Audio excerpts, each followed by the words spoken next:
Hello and welcome to this edition of Hardman Talks. My name is Keith Hiscock. I'm the CEO of Hardman & Co. and I'm joined today by Colm Walsh, who's the co-manager of ICG Enterprise, a London-listed PE fund. Great to have you here today, Colm.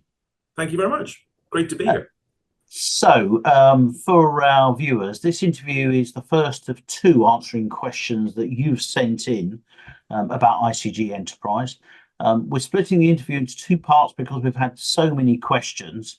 Where we've received more than one question on a subject, we've grouped them together, so your exact question may not be answered.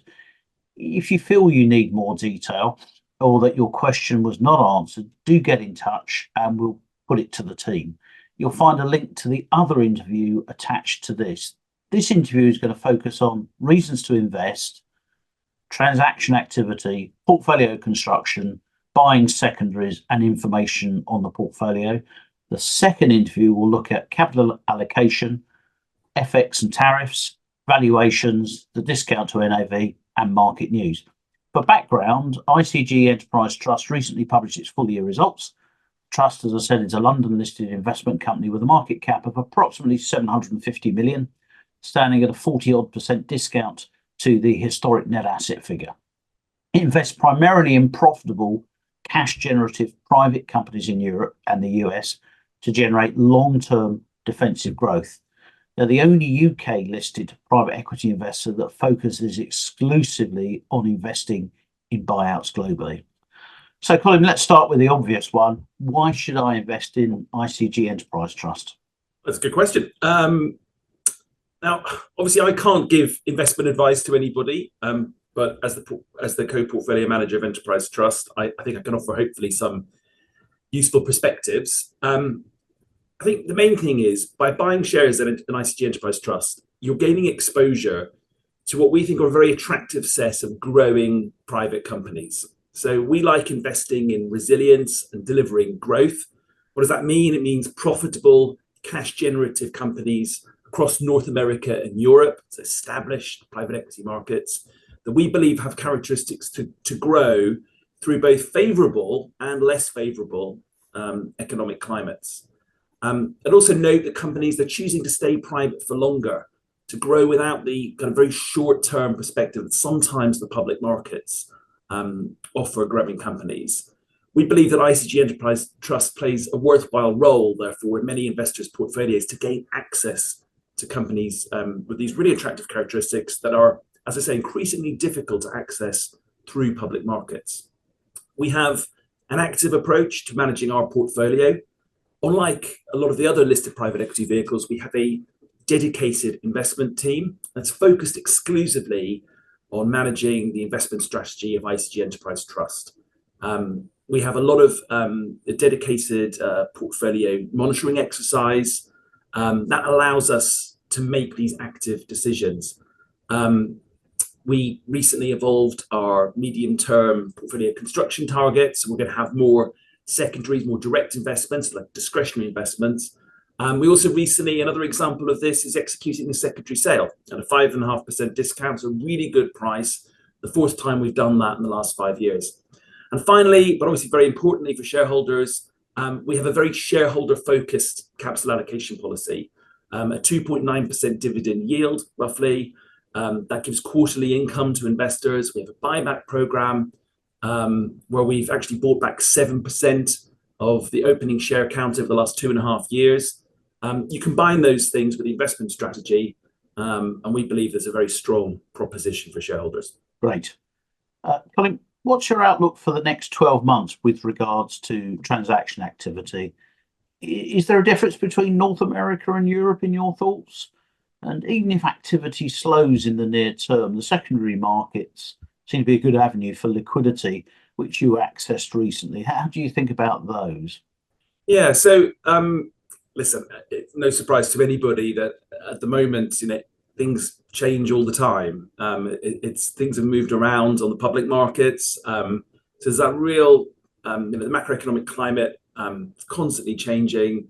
And there's a wide range, therefore, of potential outcomes with regard to market activity. So we saw a relatively slow start to the year, but who knows where that goes. When we speak to our manager relationships across America and Europe, one thing I would say is it's not a given that activity levels are going to continue to be slow.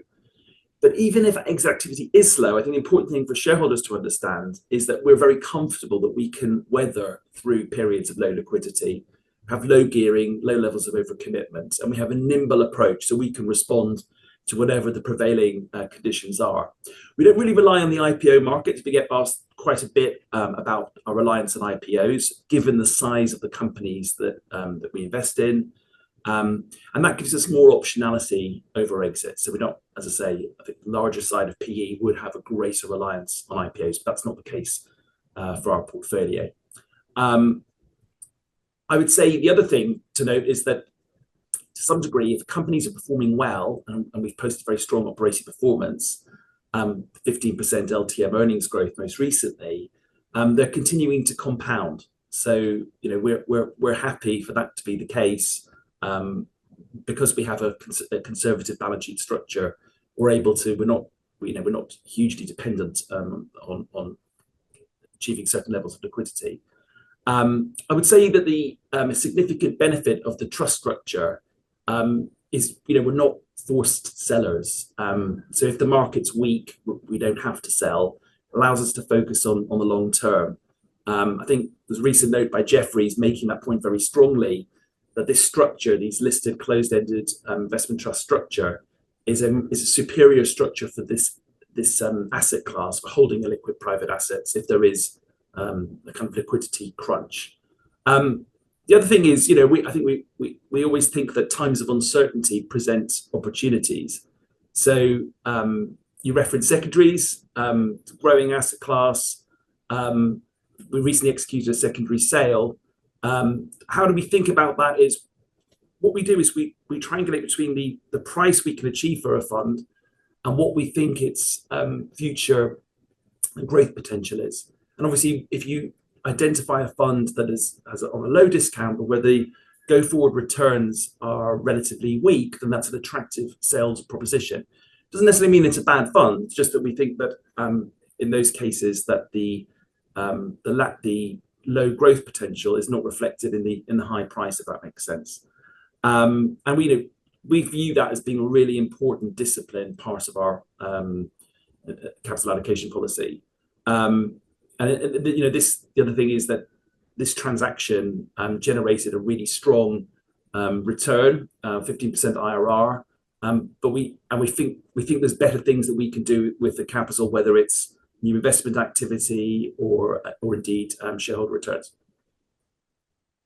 Thank you. About 28% of the portfolio, I believe, is through ICG managed funds. Can you elaborate which particular funds they are and what benefits the wider ICG platform brings with regards to co-investments? Yeah, so first of all, ICG has got a very broad range of strategies that it manages across private markets. So across private equity, credit, debt, real estate. We're very selective. We commit to 4 of those strategies. And the 4 are ICG Europe. It's kind of sister fund ICG Mid-Market. So both of these, the Mid-Market fund is just a smaller iteration of the flagship European fund. As it's got bigger, it moved away from what was its market in the past, and Mid-Market fills that in. So think of them as being quite similar approaches. ICG LP Secondaries, so that's the fund managed by Oliver Gardy, and GP-led secondary strategy, which is called Strategic Equity. And the important thing here is that these are, as I say, a very small proportion of the total number of strategies available at ICG. And we only invest in the ones that are a good fit for us. So, that operate in the private equity buyout market, that generate the kinds of returns that we target. And they all have another thing, which is they offer downside protected structures and access to resilient businesses, so similar to the types of businesses I just discussed. In terms of where we see that exposure, I suppose, going, it's been around 30% for the last few years. We as I say, that's not a particular target. That's just through investing, we think, at the right size and strategies that are available to us. It's that the broad ICG platform gives us not just access to these strategies, their co-investments.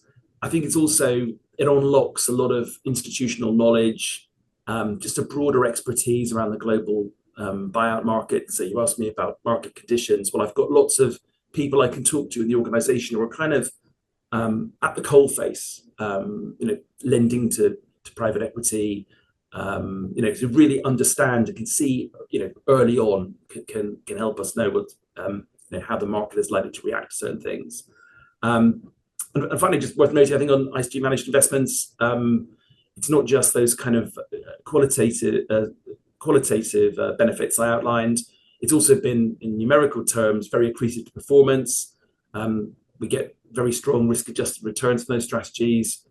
Since we joined ICG a bit over 9 years ago, we've generated 18% IRR off ICG managed investments. So we think it's a really strong differentiating factor to have access to that platform. But it's done well for shareholders as well.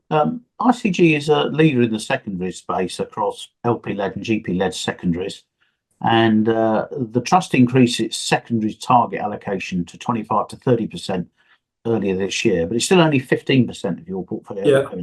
How do you think about evaluating secondary opportunities, both LP and GP led? And is that 25% to 30% target still the aim? Yeah, so secondaries play a very meaningful role in our portfolio. We get access to a broader range, very diversified pool of investments. You get a quicker cash return profile as well. And that's, part of the issue with the exposure is if you execute secondaries well, quick return of cash means that your allocation to secondaries falls. So actually, because we made a number of really accretive investments alongside our colleagues on the LP secondary side, they've done really well, and by virtue of their success, your allocation goes down. So I'd say, we're still very committed to increasing our secondaries return, our secondaries target. We love the attractive risk return profile, and we have that capability in-house. But the pricing we sold into the market last year, the pricing was very strong. If you were a seller, we actually lost out on quite a few bids because of that market. So we benefited from it when selling, but it made it more difficult to execute new sales. But we think that's something which, given the relative lack of liquidity in the broader market, we think actually there's a very strong likelihood that over the next 12 months, conditions in the secondary market give us more compelling opportunities. So we see a path towards being able to build up that exposure. It's very much a medium-term target, but it's definitely not something that's going to happen overnight. Finally, if I wanted to get more information on your underlying portfolio metrics, where would I find this? Yeah, so we have detailed underlying portfolio company metrics on both our website and our annual reports. So we typically update them. We provide them half yearly, so at our October and our July and our January results. We actually, I think, have the best coverage on a look-through basis of all of our fund investment peers. So we track around 2/3 of our portfolio. And if you look at the most recent disclosures, the underlying portfolio is growing revenue a little over 11%, EBITDA by a little over 15%.